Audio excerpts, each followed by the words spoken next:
punya trauma, entah itu fiktif, entah nyata, entah apalah. Kita punya trauma kasus Siti Jenar. Orang yang mendalami la ilaha illallah secara intensif, ya, entah itu disebut kalimat sodo, bosuluk, boseloko, mbah kono pokoknya. Orang yang memahami la ilaha illallah secara intensif, itu pasti menuju ilmu hakikat. Dan menuju ilmu hakikat pasti ngalami hakikat yang khoyali. Ini rungokno tenan iki. Hakikat yang nopo? Khoyali. Dan hakikat yang khoyali ini mulai menipu. Ya, kalau sudah begitu ruwet. Misalnya ngeten nggih. Ketika kula maca nggih diskusi ini utai perdebatannya kali jago mbek Siti Jenar. Saat itu ada Sunan Bonang juga. Kamu sujud pakai apa kali jaga? Ya pakai jasad. Dari Siti Jenar. Daging kamu itu hanya onggokan daging. Nanti itu jadi bangkai. Dan setelah jadi bangkai itu habis. Kamu nanti ditulis Tuhan tidak termasuk yang sujud. Kebuat yang mbok sujud itu bentek. Mikir kan juga. Rugi ke sujud mbek bathuk mbek tangan. Jasad sampeyan iku entek. Ora ana sing crita kowe nak sujud mergo jasad itu mau sampeyan dadi bang. Lah nek ngono sujud ning hakikat ora usah bathuk, ora usah tangan, ora usah sikil, yo rohom iku lho kon sujud mbek pangeran. Nak sujud mbek fisik ku rugi wong fisik sampeyan. Mikir kali. Wong bolak-balik kali Joko mantan wali preman terus cepat pusing. Siti Jenar tahu belajar tak tahu meneng Irak. Yang jelas yang mulang gak satem ora menangi. Wah, ini menjadi perdebatan. Sehingga keyakinannya kayak Siti Jenar, la ilaha illallah itu ya wahdatul wujud itu, innalillahi wa inna ilaihi. Selama ini kalau orang syariat misalnya, orang syariat itu kalau ada orang mati, misalnya Kak Ruhin mati, ini aku kan muni innalillahi wa inna ilaihi raji'un, saiki Ruhin wis mati. Mati itu balik ning pengen. Itu cara wong hakikat kan salah besar. Orang mati itu tidak ada, cara ilmu hakikat orang mati itu tidak ada. Roh ini tersiksa di alam fisik. Jadi ruh ini tersiksa di alam fisik. Karena ketemu ning jasate ruh. Tersiksa dulu. Aku rewa mangane kudu kerja piring Jepang tersiksa roh. Asal roti mau tersiksa. Misalnya kiai pemangane dadak kudu pidato 2 jam bareng tersiksa. Roh iki napa? Tersiksa. Mergo roh ora buta mangan, ora buta ngombe, tapi gara-gara melok fisik. Paham ya? Lho ini tenang ilmu warai ta bener. Lah kula boten. Lho sampean betul lho guru waras maksudnya nggih. Artinya waras secara akademik karena ada referensi, ada marojek nggih. Waras secara hakikat. Kula nu umpama rasake sampean wis ilmu hakikat. Artinya saya juga ngalami ilmu hakikat. Lan ketika sing aran hikam wong ora tau muka safar ora jadi ulama. Entah sekian detik ulama itu harus pernah muka safar. Biar merasakan ilmu nopo ada. Tapi ilmu hakikat itu bisa dilogikakan sebelum sampai secara musyahadah. Paling enggak bisa sampai secara logika. Manusia itu mulai Nabi Adam sampai sekarang itu kan punya roh dan roh itu tidak makhluk. Ya, roh itu tidak makhluk. Ketika roh itu diletakkan di jasad dia itu tersiksa. Karena ketika dia ke jasad fisik namanya mengalami keterpisahan dengan yang abadi. Dia ini ning jasad fisik tersiksa. Karena dia harus di alam yang kasat mata, alam mulki. Tersiksa. Ketika dia tersiksa, melok ruhin, akhirnya dia mangane kangelan, akhirnya lesu mangan. Padahal roh gak butuh mangan, perlu dicatat roh gak butuh. Ya ora butuh gunung kidul barang, kan roh ora butuh rabi. Paham kan? Ya ora butuh putus cinta, ora butuh pegatan, ora butuh macam-macam. Paham? Tapi karena dia nemplek jasad sing butuh mangan, butuh rabi, butuh wedoan macam-macam. Akhirnya roh tersiksa. Suatu saat kalau roh ini dalam bahasa manusia mati, ini dalam bahasa manusia mati. Ini hakikatnya roh itu tidak mati, dia kembali ke habitatnya. Ini disebut innalillah. Kita ini dari awal ya dengan Allah. Wa inna ilaihi juga kemudian nanti kita pasti kembali ke Allah. Dan itu diyakini betul oleh orang wahdatul wujud. Jadi kalau roh mati itu ya tidak ada mati. Roh sekarang itu kembali karena sudah lama mengalami keterpisahan mergo melok fisik-fisik dak ono kerja dasinan. Ono nggo proposal lan ruwet to roh ku melok. Paham itu? Kita di roh ku napa melok ruwet. Lah roh ya tersiksa aku ora butuh mangan, ora butuh proposal bocah ngalor. Itu tersiksa. Makanya dalam cerita-cerita Jalaluddin Rumi yang otentik di kitab-kitab begitu. Ketika beliau mau meninggal, muridnya itu nangis. Dari Jalaluddin Rumi, kamu jangan nangisi saya ini mau pesta, saya ini mau pesta perkawinan. Kamu tidak merasakan penyesalan saya. Saya ini lama menyesal karena harus hidup bersama kamu. Terus saya ini tersiksa karena ngalami alam yang rusak, yang fana. Alam yang fana. Harusnya roh saya itu di alam abadi, bukan di sini. Maka jangan tangisi kematian saya. Kematian saya adalah kembalinya roh ke habitatnya. Semenjak itu kematian dianggap malam perkawinan. Karena roh kembali. Walhasil nguniku cara ilmu tasawuf bahasa Arab jenenge wahdatul wujud. Kena Jawa, Yogyakarta, Solo, Keadaan itu jenenge manunggaling kawula. Mergo sing rawan ngono rugen lho. Pak nek tak terangno detail. Jadi bathuk mesti iki buku sujud kan. Niku sampeyan ilang. Dadi seksine ora ono cara teorine sinten Siti? Rugi kowe. Jadi ya kentur. Pak kali coba mantan preman jak debat terus ora ngono mbok terus tak pateni kowe. Lah debat iki biar ra iso. Premane kumat. Ya sam preman jak debat ilmi. Ngono ku model. Kali Joko yo ora salah. Dise Sayyidina Umar nggih ngoten. Umar sahabat top. Lah isih debat atau milih patenane ya Rasulullah. Gak iso dene ilmiah. Mantar preman pasar rukat terus dadi sahabat top. Debat ya milih mate. Ada wonten cerita wong Yahudi njaluk keputusan Nabi. Bareng wis diputusno Nabi cek mamang. Ndak tenang keputusane ngono dalam sengketa duniawi. Bariku takok ya Ali. Ya Ali, aku mau sowan ning Nabi Muhammad. Dikai keputusan tapi mamang cara kowe pilih. Sampai Ali dikai keputusan persis kanjeng Nabi. Cek mamang neh takok Umar. Takok Umar aku mau sing Muhammad, ning Ali dikai keputusan kok mamang, Mar. Cara kowe piye? Urusan duit. Enteni iki. Entah dia melepuh buat apa? Uang diputus Nabi ora mar. Buat mati. Awe. Mereka mantan apa? Cara mantan intelektual atau intelektual kan ya wajar nggak uji kok percaya Nabi. Kan bareng cara Ali ya gak percaya wis kandhani. Ora mesti cara Ali kan. Lah ora apa pateni. Ya wajar wong Yahudi kok percaya Nabi, nak percaya ora situ Yahudi Muslim. Lah Ali situ Gusdur. Lah Gusdur ra beda piye tenang. Ali nyen ngoten watake ngoten. Nasibe padha. Ali itu ilmuwan yang jadi presiden gak sukses. Yang niru Gus Dur. Mergo ning dinggo negara wong pinter mimpin ra sukses. Wong pinter gampang maklumi. Lah misalnya kita dadi kiai wong pinter. Kaya santrine pacaran. Maksud jangan ana cerita wedok. Wae ruwet. Terus malah dalil dinalina subuh syahwat minan. Piye padha tanpa pelaturan. Paham ya? Ruwet ta? Mulane aja geman, iki kiai pinter teman-teman aja geman. Sing biasa wae ana syariate sithik-sithik. Sing kamane ana santri pacaran tersinggung, ana santri nakal tersinggung, sing ana rasane lha donya ana napa? Nek meguru kula nu urusan ilmu semi hakikat. Mulane mon iki. Sehingga kayak Siti Jenar, cara pandang Siti Jenar tuh masuk betul ning gone pemikiran para santrinya. Kados Ki Ageng Pengging siapa masuk betul karena masuk akal. Cara mereka napa? Betapa tidak ada artinya fisik ini. Nah, kalau semua fisik ini tidak ada artinya, kemudian yang ada artinya itu roh, perjalanan apa? Perjalanan roh, sehingga diartikan inna lillah wa inna ilaihi raji'un. Inna sholati wa nusuki wa mahyaya wa mamati ku lillah. Lah kemudian sekarang sampean tak tanya misalnya, ini latihan ilmu hakikat. Wa mahyaya lan penguripan ingsun. Kalau ingsun itu artinya fisik atau jasad, itu keliru besar karena jasad tidak pernah hidup. Yang hidup itu roh. Paham ya? Sekarang artinya wama mati itu apa? Kematian ingsun. Kalau roh itu tidak pernah mati, berarti kematian roh adalah keterpisahan dengan yang agung atau yang abadi. Dan semuanya itu lillahi rabbil alamin. Sehingga mereka mengatakan kematian itu satu pesta. Mulane kados Bilal ditakoki, ya Bilal, ketika murid-muridnya nangis bergape mati, Bilal ge seneng ae. Godan nalqal ahibbah Muhammad dan wa hisbah. Ya nak mati malah seneng tuh ketemu kekasihku. Sebab itu kematian tidak pernah jadi problem bagi mereka sing soleh, sing menembus ilmu hakikat. Paham?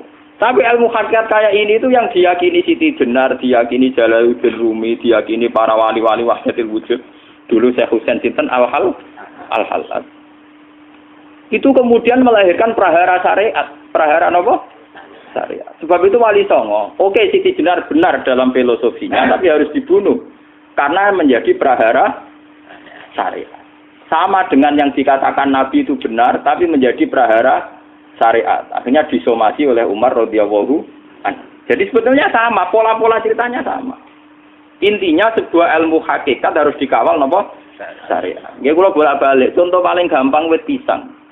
Wong nak mangan gedang kulitnya tetap dibuat. Tapi umpama gedang dari awal ora usah kulit, ra sido dadi gedang. Paham nggih? Meskipun kon ape dipangan ya dibuat. Tapi kita tidak bisa membayangkan pisang dari awal tanpa napa? Mbah kekeringan, mbah bosok, mbah ra sido dadi napa? Pisang. Terus pentingnya syariat lagi begini, mulane penting ngaji wali-wali syariat sing pinter kados Sunan Kudus, kados Sunan Bonang. Andai kan tidak ada syariat itu dunia pun mesti rusak. Contoh paling gampang masalah pornografi, porno aksi. Jadi jenengan aja omongi ngono ibu ngakak-ngakak deh. Dari pangeran wis pirsa, kowe nek aku klambi pangeran ro ora tentu ora ya ora usah klambenan. Wong ora ana gunane. Kalau yang paling penting itu nazarullah, kenapa kowe klambenan barang, wong kowe klambenan ora pangeran tetep pirsa. Nyatane si jenar nak mulang nggih coba klambenan lah intine napa? Dinya ada nabi Sunan Bonang. Nah kowe percaya kabeh nazarullah ora usah napa? Klambenan. Tetapi teori ra usah klambenan iki dinggo tenan. Mulane nek pas wiridan aliran sesat ciri utama. Kira klambenan tenan. Lah ruwet to. Lho iki tenan iki cerita. Iki pentingnya ngaji nggih. Ben sampean ngerti variasi riwayat kemudian kita orang syariat harus kayak apa, kemudian kenapa menjadi aliran wahdatil wujud. Lah terus kita ini ya, kita ini kan orang syariat. Memang kelemahan orang syariat itu akeh kok sampean-sampean siji mesti ra kramat. Modele ora di duwe bingung, ruwet. Urip wong syariat lho apa? Dineng bojo wedi, dineng tangga wedi, pengaruhe menurun. Pancen orang syariat itu banyak kriminal tauhidnya itu memang jelas. Mulane kiai-kiai fikih nek ketemu kiai-kiai sing setengah jadah wedi mergo iso nebak atine. Ndekne meriang langsung. Sing kiai ra tau salat keramat padahal ngambungan wong. Sumudina salat pat waktu kok ora tau keramat. Wong ape buah utang tanggane iku keramat apane? Sing kono ngawar ngawur sowan pirang. Meriang oleh syariat ngadepi wong hakikat napa? Mulane jogeman dadi wong syariat sing ngene iku bahaya. Nah kula mboten ngarah. Sampai dadi wong syariat sing ra keramat. Bahaya sekali itu bagi perjalanan agama. Kalau sering ketemu kiai-kiai yang terkenal keramat di Juwaduk tiang-tiang hakikat. Ditantang kanca-kanca kula wani, tantang aku tetep rawani kok. Mikir deh. Karena orang yang sama-sama ke jalur hakikat tetap punya alamat, tetap wonten simahum fi wujhi min asaris sujud. Cara pandangnya mesti sama. Kalau nanti ketemu murid, ya artinya yang ikut aliran Siti Jenar, dia ada sholat, ada apa, hidup di satu tempat gitu. Padahal dia bisa baca ihya. Dulu pernah mondok di Mekah, pernah di Irak. Itu ya meresahkan para kiai. Kemudian sebagian mereka minta saya suruh ketemu. Ya walhasil kalau ketemu pertama ya. Jenengan Gus Ba, tapi zaman roh jenengku terperata arani muka sapa.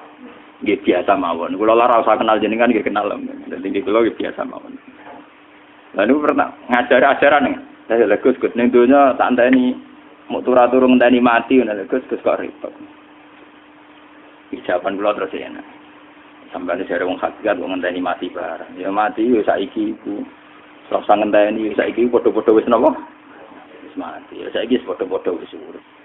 Wis padha kabeh. Nah cara ilmu hakikat kan terus sama semua. Napa? Sama semua. Tadi makanya itu tadi. Kalau baleni malih logika hakikat itu begitu ya. Roh itu ditiupkan oleh Tuhan ke kita. Kemudian roh karena ikut alam fisik, alam jasad, roh ngalami yang kita alami. Nggih. Ketika roh ngalami yang kita alami dia tersiksa. Nah, ketika roh sudah terpisah dari jasad yang mengekang, yang memenjara ini, dia senang terus kembali ke Tuhan. Ini disebut inna lillahi wa inna ilaihi. Lah jasad ini kemudian menurut ilmu hakikat enggak ada gunanya sama sekali total. Hilang di telan tanah. Lah kalau begitu jasad iki nak mbok agul-agulan. Gusti bathuk kula tak nggo sujud tangan kula ndi buktine tanganem wis ra ono. Bathuk wis ora. Mulane dari Siti Jenar, hanya wali bodoh kayak kalian yang punya ajaran bodoh begitu. Malah ra sopan. Mulane Sunan Kalijaga semangat kon mateni mergo tambah omongane glodro nduk ndi. Tapi yang enggak disadari Siti Jenar yaitu tadi. Inti dari ilmu hakikat itu kan tunduk sama kersane Tuhan. Kalau sudah tunduk pada kersane Tuhan, kalau kersane Tuhan roh kita harus di jasad. Dan wujud jasad kita ini juga karena kehendak Tuhan. Kenapa yang wujudnya jasad yang karena kehendak Tuhan engkau ingkari? Sementara wujudnya roh tidak kamu ingkari. Toh wujudnya jasad ya bi iradatillah wa bi masyiatillah. Wujudnya roh ya bi wujudit bi masyiatillah wa ira. Harusnya fungsi jasad juga harus kamu akui toh Siti Jenar. Wong sekarang kita punya jasad ya bukan karena kita, karena kehendak Allah. Kenapa kamu ingkari? Berarti kamu mengingkari kehendak meneng Siti Jenar.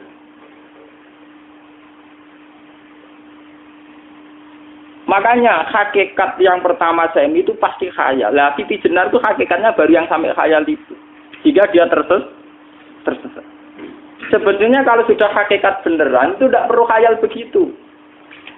Artinya tidak perlu khayal jasad kita sing senajan ora ana gunane ini. Tetap piye wae wujudnya karena kehendak Allah. Juga kita harus terima. Apapun kekurangannya, apapun kenaifannya, ironisnya harus kita terima. Ini sebagai bentuk penerimaan kita pada masyiatil. Begitu juga keadaan roh kita sebagai penerimaan atas masyiatil. Meskipun ada teori-teori roh yang lebih valid. Lebih valid misalnya begini.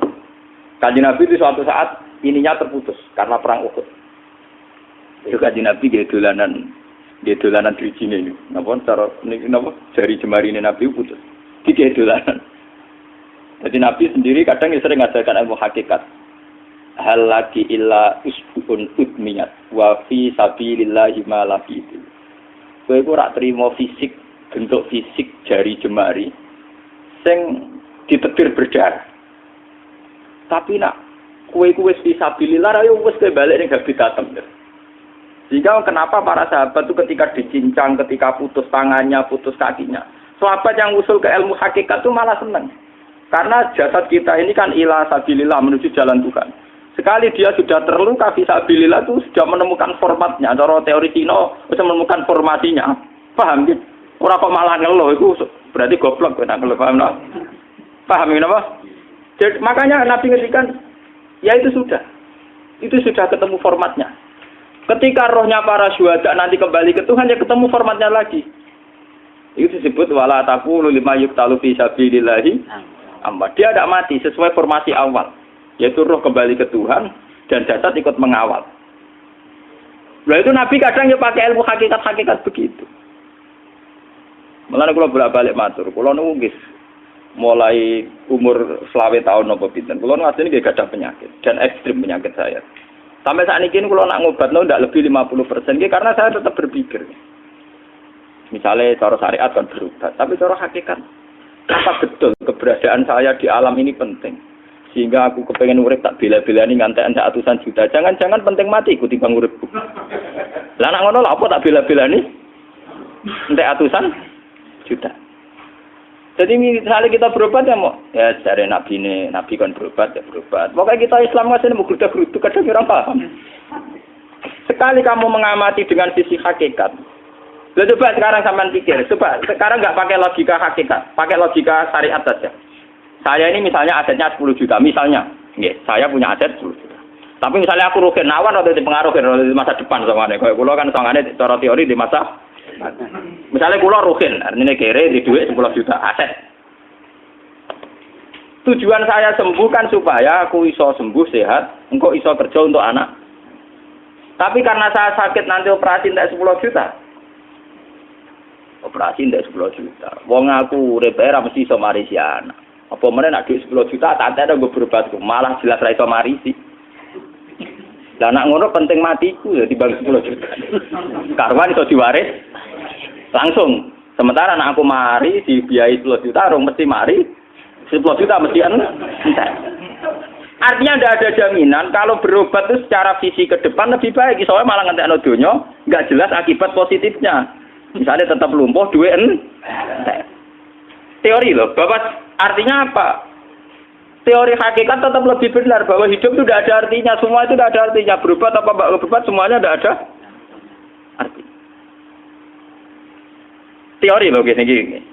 Sehingga kalau kita tengah-tengah aja tengah-tengah, kados kula misalnya lara nggih berobat. Gusti separuh kula nglakoni syariat, tapi sebagai kula ulama fikih nggih separuh kula lakoni napa? Jadi kula tetep mboten ngarah obat 100%. Tapi orang ngarah berobat wong kula tiyang napa? Syariat. Tapi memang faktanya itu begitu. Cara Kanjeng Nabi kadang Kanjeng Nabi berobat. Kadang Kanjeng Nabi wis nikine tercincang dige guyonan. Wahal lagi illa usbuun udwiyat. Ora kok driji sing gak melok-melok. Nah, bukti bahwa jasadnya begitu tidak penting. Kayak Sayyid Hamzah. Menurut Sayyid Hamzah nganggep wahyu bentone ra karuan.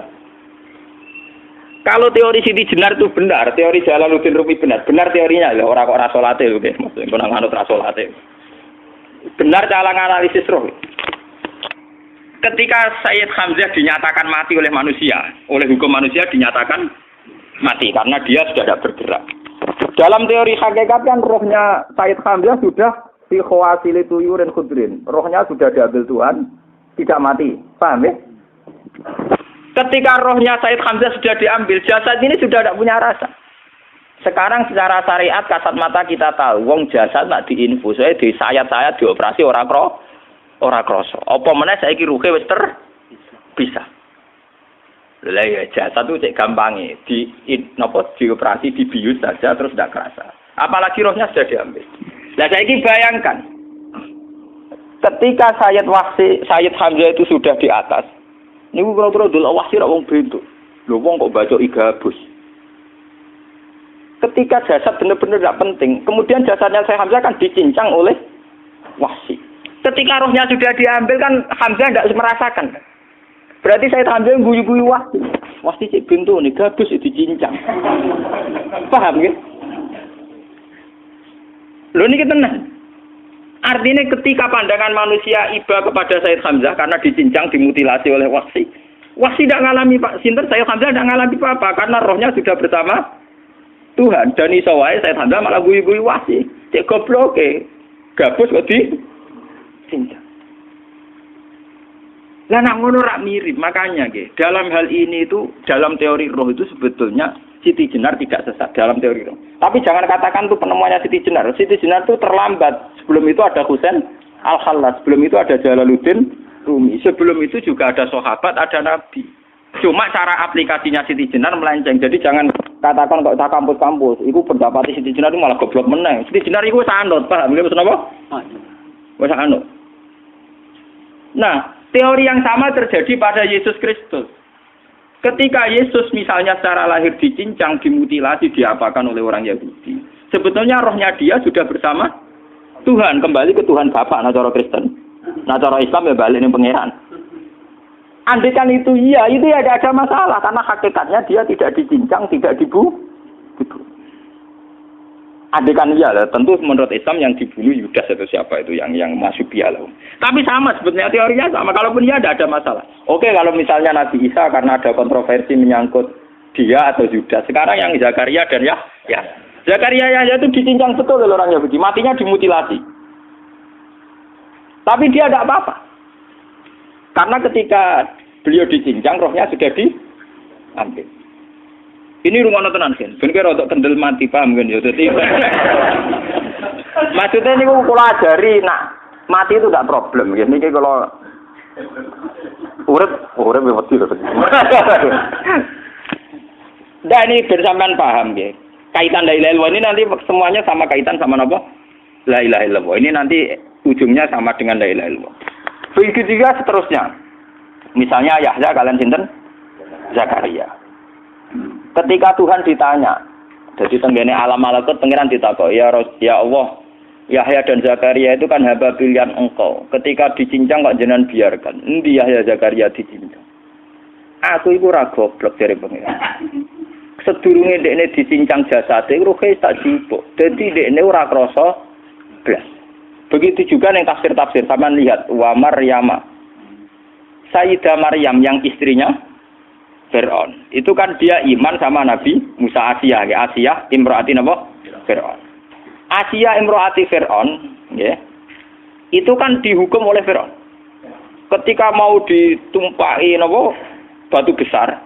Iku Allah ketika di pangeran, ya malaikal mauti, cepat ambil rohnya sebelum dihunjami batu besar. Terus rohnya diambil. Sebab itu dalam hukum Tuhan, Tuhan itu tidak merasa bahwa Tuhan membiarkan Asiyah, membiarkan Hamzah, membiarkan Yahya, membiarkan Zakaria. Dalam hukum Tuhan semua orang ini roh-roh terhormat. Akhirnya nak anggo teori iki sing nyincang malah goblok, wong gabus goblok cincang ngono. Dadi nak anggo teori iki malah berbalik, sing goblok sing nyincang. Paham?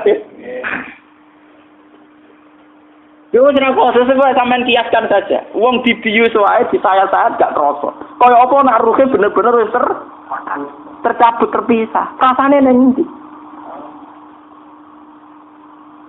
Iku sing disebut wala taqulu limayuk talu fi sabilillah napa? Lah kemudian roh ini kemana? Nah, roh itu sudah menyatu dengan kalimat tauhid. Mesti roh itu bersaksi la ilaha illallah. Itu sing disebut ning alam roh ketika Allah tanya alastu bi rabbikum mesti qalu bala. Mesti mereka jawabnya napa? Bala. Karena alam roh tentu lebih mudah bersaksi akan keberhadiran dan keeksistensi Tuhan Allah Subhanahu wa taala. Paham ya, ini zaman penting. Nah, ketika kalimat tauhid sudah menyatu kayak begini, itu mesti kalimat tauhid sing mesti langsung untuk swarga. Itu dimaksud Nabi mustaiqinan biha qalbu mukhlishon biha qalbu. Ati itu qalbu kan nggak bisa kamu artikan jantung atau liver kayak teori modern sekarang. Misalnya qalbun itu apa? Jadi kiai qalbun itu jantung. Nah, ngono beda mek liver. Lah liver apa kabidun niku akal-akalan aja padha ora paham. Bahasa kolbun, fikrun, aklun itu sesuatu yang misteri. Roh ini kemudian dengan kalimat tauhid sudah menyatu disebut mukhlishon biha kolbu. Ada tingkat kemurnian hubungan roh dengan kalimat tauhid. Lah kalau begitu pasti dakhalal jannah. Karena tidak mungkin kalimat tauhid kok dinerah. Lah ini mau masalah-masalah hakikat. Wong sing gak tahu petualangan hakikat, momene sing sering bingung bakas dhuwit, bayar kredit, utang jatuh tempo. Ora usah melok mikir, utek wis entek go mikir dhuwit.